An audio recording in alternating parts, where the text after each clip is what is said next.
By 1989, after appeals from local residents, a 2 million member United Democratic Front disowned Winnie Mandela for violating human rights in the name of struggle against apartheid. The acting publicity secretary, Murphy Morobe, urged blacks to distance themselves from her. She won't listen to anybody. People try to talk to her, but it's just no use, a senior anti-apartheid activist in Soweto said in an interview. How did Winnie Mandela go from a proclaimed mother of the nation to mugger? The story of the 14-year-old murdered schoolboy remains at the heart of battle for our legacy. Stick around as we uncover untold truths and twists of Winnie Mandela's legacy. But first, I need to beg for forgiveness in advance from my South African brothers and sisters, because there's a likelihood I am going to murder some names. In the spirit of pleading, please subscribe and hit the notification bell so you can get alerted every Friday when a video is up. With begging out of the way, let's get into it. Winnie Mandela was born Nomzamo Winifred Zanyiwe Madikizela in 1936 in the village of Mbogweni, Bizana, Pondoland, now East Cape Province in South Africa. In 1957, she met Nelson Mandela, a lawyer and an anti-apartheid activist, still married to his first wife, Evelyn Mace. The couple later married in 1958, after Mandela's divorce from Evelyn Mace, and had 2 daughters. In 1963, Mandela was jailed after the Rivonia trial and he spent 27 years in jail.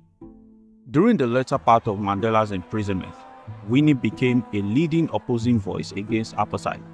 Winnie wasn't just a leader but also a warrior. During this time, she symbolized resilience, courage, and a fight for freedom. She was often detained by the National Party, that's the party responsible for the implementation of the apartheid rule. On 12 May 1969, she was jailed and placed in solitary confinement for 491 days in Pretoria Central Prison, where she was beaten and tortured. She was exiled and confined to Brandfort in the Orange Free State between 1977 and 1985. During this time, she organized a crèche with Operation Hunger and a clinic with Dr. Abubakar Asvat, and also actively campaigned for equal rights and anti-apartheid rights. He later developed an addiction to painkillers and alcohol due to back injury after being harassed and beaten by the apartheid police. Wouldn't it have been amazing if Winnie's heroic story concluded here, especially with Mandela's release and rise to the presidency? On the contrary, her hero days began to get soiled like oil on a white cloth. Whatever happened in Brandfort, things started to fall apart when Winnie returned to Soweto in late 1985. Turning a blind eye to the approach used by the newer anti-apartheid movements that emerged during her exile, like the UDF, Winnie began dressing in military attire and founded MUFC, which you won't be wrong to call Man United, the Mandela United Football Club, and personal security. The supposed football club started hearing disputes and offering judgments and sentences. Violence unfolded during this period as the MUFC became associated with kidnapping, torture, and murder authorized by Winnie. In April 1986, while giving a speech in Munsiva, Winnie endorsed necklacing, that is, burning people alive using rubber tires filled with petrol. She said, "Together, hand in hand, with our boxes of matches and our necklaces, we shall liberate this country." In November 1988, Lulu Sono and his friend Siboniso Shabalala, 21 and 19 years respectively, went missing in Soweto. According to Sono's father, he saw Sono being taken away in a minibus popularly known as Kumbi in South Africa, with Winnie after being badly beaten. Sono's mother said that Winnie accused her son of being a spy. In December 1988, the coach of MUFC, Jerry Musivuzi Richardson, abducted 14-year-old James Sepe, also known as Stumpy Muketsi, along with 3 youths from the house of Paul Verin, a Methodist minister. Winnie claimed that the minister was sexually abusing them and the boys were beaten to get them to admit to having had sex with the minister. Top community and senior African National Congress leaders, that is ANC, tried to get the kidnapped boys released from Winnie, but the negotiations, which lasted for 10 days, failed. She accused Sepe of being an informer and his body was later found in a field on 6 January 1989 with stab wounds to the throat. The ANC issued a statement criticizing her actions after she disregarded instructions by Nelson Mandela from prison to separate herself from the football club. In 1991, she was acquitted of all allegations except the kidnapping of Sepe. A key witness and former comrade, Katiza Sebekulu, who was supposed to testify against Winnie for the murder of Sepe, was tortured and kidnapped to Zambia by her supporters prior to the trial and could not testify against her. She was given a 6-year jail sentence, which was later appealed and reduced to a fine. Winnie and Nelson Mandela separated in 1992, and in 1996, they finalized their divorce. Mandela stated that her infidelity was a cause of the divorce. Winnie later adopted Madikizela-Mandela as her surname. Winnie's activities with the MUFC would later stick out its ugly head to return to bite her, as even her bodyguard, Jerry Richardson, testified against her at the Truth and Reconciliation Commission in 1997, revealing the kidnapping and murder she ordered during the second half of the 1980s, especially that of Stumpy Sepe. Winnie was also implicated with the murder of her family friend and popular Soweto doctor, Abu Bakar Asvat. During the TRC hearings, Asvat's killer testified that Winnie paid the equivalent of $8,000 and supplied the firearm used in the murder of Asvat on 27 January 1989. As for the murder of Lolo Sono, Sono's stepmother painfully said during the hearing, "I am pleading with Mrs. Mandela today, in front of the whole world, that please, Mrs. Mandela, give us our son back. Even if he is dead, let Mrs. Mandela give us the remains of our son so that we must bury him decently." After the TRC hearings, the final report released in 1998 found Miss Winnie Mandela politically and morally accountable for the gross violations of human rights committed by the Mandela United Football Club, and that she was responsible by omission for the commission of gross violations of human rights. She was also found responsible for the 1988 disappearance of Lolo Sono and Siboniso Shabalala.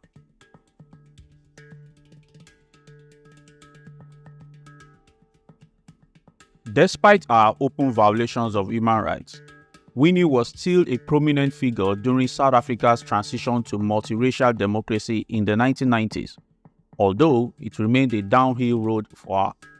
In 1992, Winnie lost her position as the head of the ANC Social Welfare Department due to allegations of corruption. During the first non-racial election held in 1994, she actively campaigned for the ANC. Winnie was later appointed Deputy Minister of Arts, Culture, Science and Technology in May 1994 and dismissed 11 months later with allegations of corruption. Mandela was forced to dismiss her from his cabinet amid corruption allegations. However, she continued to remain popular among ANC supporters. When Winnie appeared before the TRC in 1997, the commission recognized her importance in the anti-apartheid struggle but urged her to apologize and admit her mistakes. She later admitted that things went horribly wrong. As a member of the National Parliament, Winnie was often absent, sometimes for months. In 2003, the Parliament ordered her to account for her absences. On 21st April 2003, Winnie was convicted on 435 counts of fraud and 25 of theft over a funeral fund. She was sentenced to 5 years imprisonment. In July 2004, an appeal judge of the Pretoria High Court overturned the conviction for theft, but upheld for the one for fraud, resulting in a 3-year and 6-month suspended sentence. This was the end of all leadership positions in the ANC, a parliamentary seat, and the presidency of the ANC Women's League. However, Winnie returned to politics in 2007, and in 2009 general elections, Winnie was 5th place in the ANC's electoral list behind party president Jacob Zuma and other prominent party members. In spite of all this, Winnie's status and popularity within the party was still strong. However, she was mostly sidelined by the ANC in the post-apartheid period, even as a member of the parliament. In a 2010 interview with Nadira Nepal, she asserted that her ex-husband had let blacks down, that he was only wheeled out to collect money, and that he was nothing more than a foundation. She also criticized his acceptance of the Nobel Peace Prize with F.W. de Klerk. She claimed that Mandela was no longer accessible to her daughters. After the interview attracted media attention, she released a statement claiming the interview was a fabrication. Winnie died on 2nd April 2018 at the age of 81. She suffered from diabetes and had been in and out of hospital since the start of the year. The South African government granted Winnie a special official funeral. During the funeral, her daughter Zenani attacked those who vilified her mother, calling them hypocrites. Praising her now that she's gone shows that hypocrites you are, she said. One would describe Winnie as a confusing hero, fighting for the people, yet brutalizing the said people. Thousands of women took a stand of deep solidarity with Winnie through the I Am Winnie Mandela movement, as many believed that claims brought against her were lies and that she was a scapegoat because she was a woman. Winnie herself labeled the claims as ludicrous. Joyce Sepe, mother of Stumpy Sepe, told the media that she did not believe that Winnie was involved in her son's murder. In a later interview, she said she had forgiven Winnie. In summary, Winnie remains the tarnished mother of post-apartheid South Africa, a recognized mother of the nation but tarnished, just like a white cloth terribly stained with oil. Despite being a heroine, the tears and stories of those hurt by Winnie Madikizela-Mandela cannot be erased just because she was an icon in the fight against apartheid. Celebrating her legacy and condemning its horrors should be two sides of a coin. What do you think about Winnie Mandela's legacy? Was she a hero who lost her way, or was she shaped by the horrors of the time? Like and share your thoughts with us in the comment section. If you enjoyed this, don't forget to subscribe for more untold stories. And on that note, I'll be catching you on the next one. Cheers, guys.